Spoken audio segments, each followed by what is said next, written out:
방역 의식이 느슨해진 틈을 타서 생활 곳곳에서 지금 집단 감염이 이어지고 있습니다.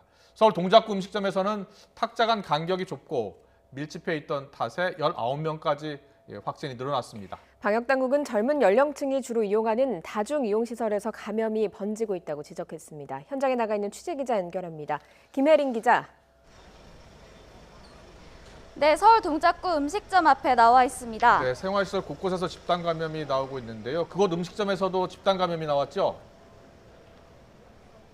네, 그렇습니다. 이곳은 음식점과 주점이 밀집되어 있는 곳인데요. 제 뒤로 보이는 음식점에서는 지난 14일 손님 1명이 첫 확진 판정을 받은 뒤 지금까지 최소 19명이 확진됐습니다. 역학조사 결과 이곳은 출입자 관리나 테이블 칸막이 설치와 같은 방역 수칙을 준수한 것으로 나타났습니다. 하지만 테이블 간격이 좁아 밀집도가 높았던 것이 감염 확산의 원인으로 추정됩니다. 현재 방역당국은 접촉자 80여 명을 우선 검사했고 지난 8일부터 15일 이곳을 방문한 이용객들에게까지 코로나19 진단검사를 받으라고 개별적으로 통보한 상태입니다. 이렇게 검사 대상자가 더 늘어난 만큼 확진자 수도 증가할 것으로 보입니다. 서울 노원구에 있는 고시원에서도 집단 감염이 발생했습니다. 지난 15일 고시원 거주자 중 1명이 처음 확진된 뒤 관련 확진자는 지금까지 11명으로 집계됐습니다. 접촉자 33명에 대한 코로나19 검사가 다 끝나지 않은 상황이어서 추가 확진자가 나올 가능성도 큽니다. 역학조사 결과 이곳은 여러 명이 함께 생활하는 주거 공간이다 보니 마스크를 제대로 착용하지 않은 것으로 확인됐는데요. 또 화장실, 주방과 같은 공용 공간을 사용하면서 바이러스가 확산된 것으로 보고 있습니다.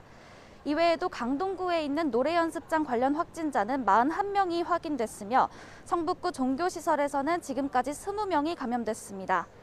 해이해진 방역의식을 틈타 확산세가 꺾이지 않으면서 가족과 지인 모임 등 확진자와 개별 접촉으로 감염된 비율은 46%에 이르고 있는데요. 이는 확진자의 개별 접촉을 집계에 반영하기 시작한 지난해 8월 이후 최고치입니다.